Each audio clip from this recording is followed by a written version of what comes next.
8.1 दाखला नंबर 8 जो 3 cot a बराबर 4 तो नक्की करोगे 1 minus tan square a upon 1 plus tan square a is equal to cos square a minus sin square a ચકાસો એટલે કે મારે 1 minus tan square a upon 1 plus tan square ની કિંમત શોધવાની cos square a minus sin square a ની કિંમત શોધવાની બંનેના જવાબ કેવા આવવા જોઈએ સરખા 3 cot a બરાબર 4 પંચમાંશ આપ્યા એટલે cot a બરાબર 4 તૃતીયાંશ કરી દેવાના એના ઉપર ત્રીજી બાજુ શોધી કાઢવાની અને પછી tan cos અને sin ની કિંમત શોધી આમાં મૂકી દો એટલે તમારો જવાબ આવી જાય ધ્યાન આપજો તો પહેલા આપણે ત્રિકોણ ધારી લઈશું તો ત્રિકોણ ABC દોરી કાઢ્યો ધારો કે કાટકોણ ત્રિકોણ ABC માં ખૂણો B બરાબર 90 છે તમને અહીંયા ખૂણો A જ આપેલો છે ધારવાની જરૂર નથી તો આ ખૂણા A ની BC એ સામેની બાજુ થશે અને AB એ પાછળની બાજુ થશે હવે 3 cot A બરાબર 4 ત્રણ ગુણાકારમાં સામે જાય તો માટે cot A બરાબર 4/3 cot નું સૂત્ર શું છે બોલો પાસેની બાજુ છે માં સામેની બાજુ તમારે પાસેની બાજુ 4 એટલે પાસેની બાજુ કઈ થશે AB તો ધારી લઈશું ધારો કે પાસેની બાજુ AB બરાબર 4 એટલે 4x અને સામેની બાજુ BC બરાબર 3 એટલે 3x તો આ 4x થયા આ 3 થયા 3/4/5 એટલે 3 વાર કેટલો આવશે 5x હવે પાયથાગોરસના પ્રમેય મુજબ કર્ણ શોધવાનો છે પહેલા ac² લખીશું ac² બરાબર ab² + bc² માટે ac² બરાબર ab એટલે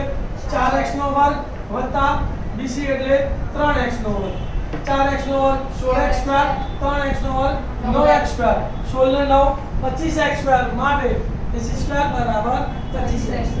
આ વર્ગ દૂર કરીએ તો સામે નાનું વર્ગમૂળ તો માટે AC બરાબર વર્ગમૂળમાં 25x² 25 નું વર્ગમૂળ 5 અને x² નું વર્ગમૂળ x તો માટે AC બરાબર 5x તો આપણે અહીંયા લખી કાઢીશું AC બરાબર 5x AC મળી ગયા આપણને ચલો હવે કોની વેલ્યુ શોધવાની છે tan A cos A અને sin A તો તેથી tan A બરાબર સૂત્ર શું છે સામેની બાજુ BC છેદમાં પાછળની બાજુ AB તો 3x છેદમાં 4x તો આ x ઉડી ગયા તો જવાબ કેટલો આવ્યો 3/4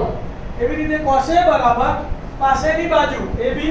છેદમાં કર્ણ AC તો AB નું વેલ્યુ છે 4x AC ની વેલ્યુ છે 5x x ઉડી ગયા તો માટે cos A બરાબર 4/5 તો આ sin A બરાબર સૂત્ર બોલો સામેની બાજુ BC છેદમાં કર્ણ AC BC ની કિંમત કેટલી છે 3x AC ની કિંમત કેટલી છે 5x x ઉડી ગયા તો બરાબર sin A બરાબર 3x ત્રિકોણ નીચે ગુણોત્તરો મળી ગયા હવે પહેલા ડાબા લઈશું તો હવે ડાબા બરાબર 1 tan square A છેદમાં 1 tan square A tan A ની કિંમત કેટલી છે આપણી પાસે બોલો 3/4 અને એનો વર્ગ છે એટલે એનું શું કરવાનો વર્ગ તો શું લખાશે 1 tan A ની જગ્યાએ 3/4 નો સ્ક્વેર છેદમાં 1 3/4 નો સ્ક્વેર 3 નો વર્ગ 9 4 નો વર્ગ 16 તો શું થશે 1 9/16 છેદમાં 1 9/16 16 ને આવશે તો 16 એકા 16 માંથી 9 બાદ કરો તો 7 તો કેટલા અંશમાં આવશે 7/16 16 એકા 16 ને 9 25 તો 25/16 સરખો છેદ ઉડી ગયો તો ડાબા બરાબર કેટલા આયા 7/25 હવે જમણી બાજુ લઈશું તો જમણી બાજુનું સૂત્ર શું છે cos square A minus sin square A તો cos square A minus sin square A cos A ની જગ્યાએ કેટલા લખવાના બોલો 4/5 sin square sin A ની જગ્યાએ કેટલા લખવાના તો બરાબર 4/5 નો વર્ગ ઓછા 3/5 નો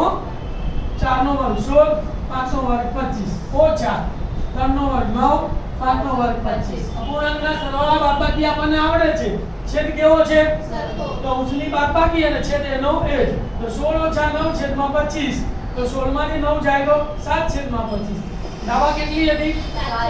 જવાબ પર કેટલી આવી 7/25 તો માટે ડાબા બરાબર જવાબ માટે